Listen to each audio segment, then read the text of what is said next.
Pozdravljeni. Na vrsto je prišel že 49. redni komentar novic v letošnjem letu. Poglejmo si skupaj, kot ponavadi, kaj se je zanimivega zgodilo v preteklih dneh.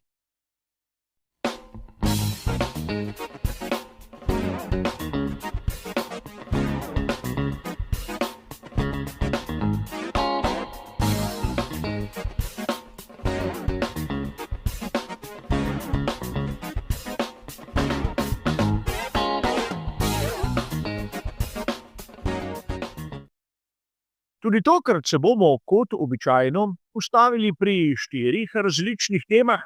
V kolikor vas zanima, kaj piše v citiranih člankih, imate bližnjice do originalov navedene v samem opisu.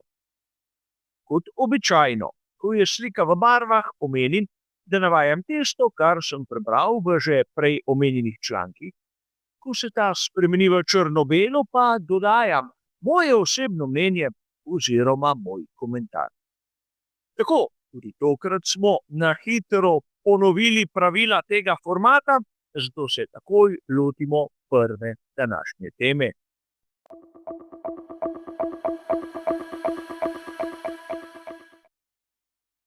Najprej se bomo ustavili pri članku, ki je bil objavljen 2. decembra na uradni spletni strani Formule 1 f1.com. Tu smo lahko prebrali, da bo uradno v sezoni 2026 Izak Hadjar moštveni kolega Maxa Verstappena, medtem ko Arvid Lindland bo prišel v ekipo Racing Bulls, kjer bo imel za moštvenega kolego Liama Lawsona. Po svoje bi lahko dejali novica, ki sploh ni presenetljiva. Tudi marsikdo izmed vas me je spraševal, kako se bodo zadeve rešile pri ekipi Red Bull. In če se kdo spomni ali pa pogleda malce za nazaj v tiste starejše prispevke, bo lahko ugotovil, da sem predlagal dobesedno isto rešitev. Edina varianta bi bila seveda pustiti Hadjarja v ekipi Racing Bulls in postaviti Lindlanda v Red Bull, ampak to bi bilo, tudi po mojem osebnem mnenju, res prezgodaj. A verjetno mnogi se sprašujejo, kako da so se pri Red Bullu tako na hitro odpovedali Yukiju Tsunodi. Ne gre toliko zaradi rezultatov, ki smo jih videli ali pa pogrešali v letošnji sezoni. Yuki Tsunoda je voznik Honde in ne Red Bulla. In torej nam je jasno, da ker bodo v naslednji sezoni imeli lastne pogonske sklope pod pokroviteljstvom Forda, da mesta za voznika, ki ga podpira Honda, enostavno ni več. In seveda od tu logična izbira in logičen zaključek. A toliko o tej zanimivi temi. Poglejmo, kaj sem pripravil seveda v današnjem drugem delu.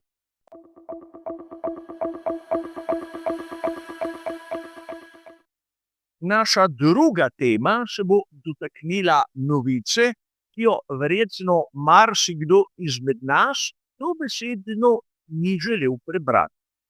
1. decembra smo lahko na spletni obliki britanskega časopisa The Guardian zasledili, kako je množica posameznikov dobesedno grozila Andreji Kimi Antonelliju.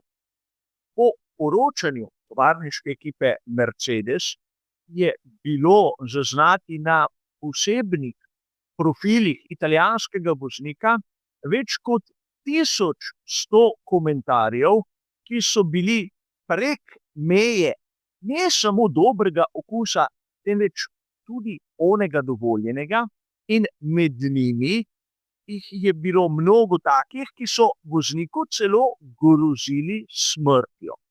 In ne smemo pozabiti, da na družbenih profilih tovarniške ekipe Mercedes se je našlo še približno 300 takšnih komentarjev. In tu je treba dodati, da vse izhaja iz pripombe, ki jo je dal Helmut Marko, za katero se je opravičil, ampak sprožil je plaz dobesedno zafrustriranih posameznikov, katerih inteligenca, vsaj po mojem skromnem videnju, je daleč pod tistim, kar bi lahko imenovali povprečje. Sam sem mnogokrat dejal, da navijati v športu, kot je Formula 1, je koristno. Ampak to ne pomeni, da boš nekomu grozil s smrtjo, še posebej zaradi tega, ker ni napravil nič nalaga. Tako pri Red Bullu, kot tudi posebno Helmut Marko, so se opravičili zaradi tega, ker so se zmotili. Ampak verjamem, da je Andrea Kimi Antonelli prizadet. Bil bi tudi sam prizadet in verjetno marsikdo izmed vas, če bi vam na vaših družbenih profilih se kar naenkrat pojavili komentarji, kjer vam grozijo. Zakaj? Zato, ker ste naredili napako in niste nekoga nalašč spustili pred se. A verjamem, danes na svetu je mnogo takih, ki mislijo, da zadeve poznajo, v resnici pa ne vedo nič. In taki, na žalost, so zmeraj preglasni, enostavno zato, ker jih nihče ne postavi na pravo mesto. A upam, da v prihodnje takih incidentov ne bomo videli več. Poglejmo si, seveda, kaj je prišlo na vrsto za današnjo tretjo temo.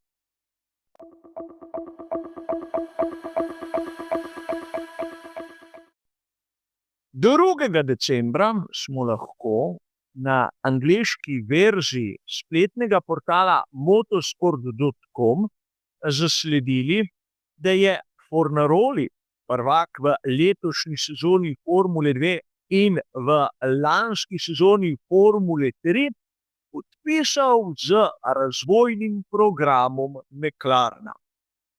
Poleg njega je tu še Verschoor in treba je povedati, da eden izmed glavnih nasprotnikov Leonarda Fornarolija, Alex Dune, je sredi sezone program McLarena nepričakovano tudi zapustil.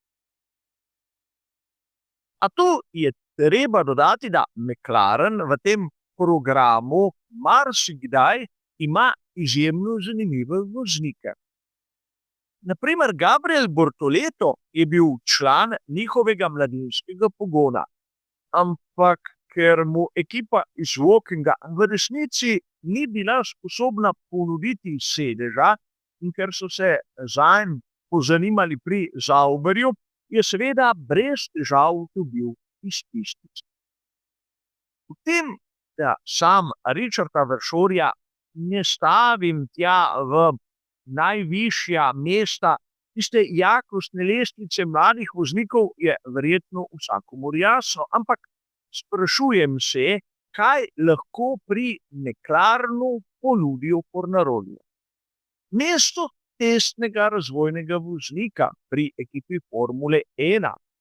Morda kakšen poizkus v seriji IndyCar, kar v resnici dvomim. Ampak zanimivo je, kako je mladi Italijan dobil podporo neke tako pomembne strukture, kot je McLaren, šele po tistem, ko je postal prvak v Formuli 2, ko podpore McLarena v resnici niti ni več potreboval.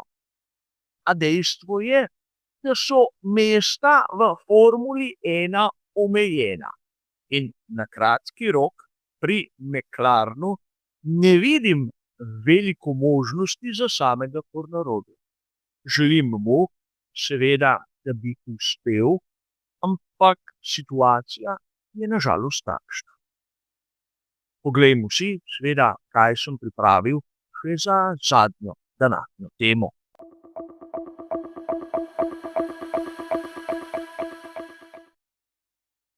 Kot ponavadi za zadnjo današnjo temo, tista novica, ki je nekoliko bolj postranska. In kot smo lahko zasledili na italijanski verziji spletnega portala motosport.com 2. decembra, naj bi pri scuderiji Ferrari že opravili tako imenovani crash test za model 678, torej bolid, katerega bomo videli na progi v naslednjem letu.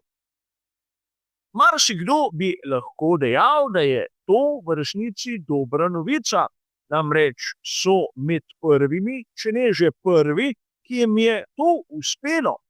Treba je povedati, da običajno se crash test izvede tam okrog Božiča, seveda v tistih dnevih pred 24. decembrom. Tako imajo ekipe dovolj časa, da poizkus ponovijo, če gre kaj narobe, in seveda pripravijo bolid za prva testiranja. Letos se je seveda zgodilo, da so bili pri Ferrariju približno 3 tedne bolj zgodnji. Ne smemo pozabiti na neko dejstvo, da so prva testiranja v Barceloni predvidena za konec januarja, kar pomeni, da morajo ekipe malček pohiteti in predstavitve jih bomo seveda spremljali v začetku februarja. Ampak vseeno, kaj bodo počeli pri Ferrariju v teh 3 tednih, ki jih imajo dobesedno viška? Šasija je pripravljena, ne smejo jo več spreminjati. In seveda druge podrobnosti so verjetno tudi že razvili. So se malček zakalkulirali pri celotnem projektu? Ne vem. Ampak videli bomo prav kmalu, kako bo izgledal nov Ferrari 678, kako se bo imenoval, in takrat bomo lahko dejali kaj več. Za danes pa, kot ste razumeli, je to vse. Hvala za vašo pozornost in nasvidenje.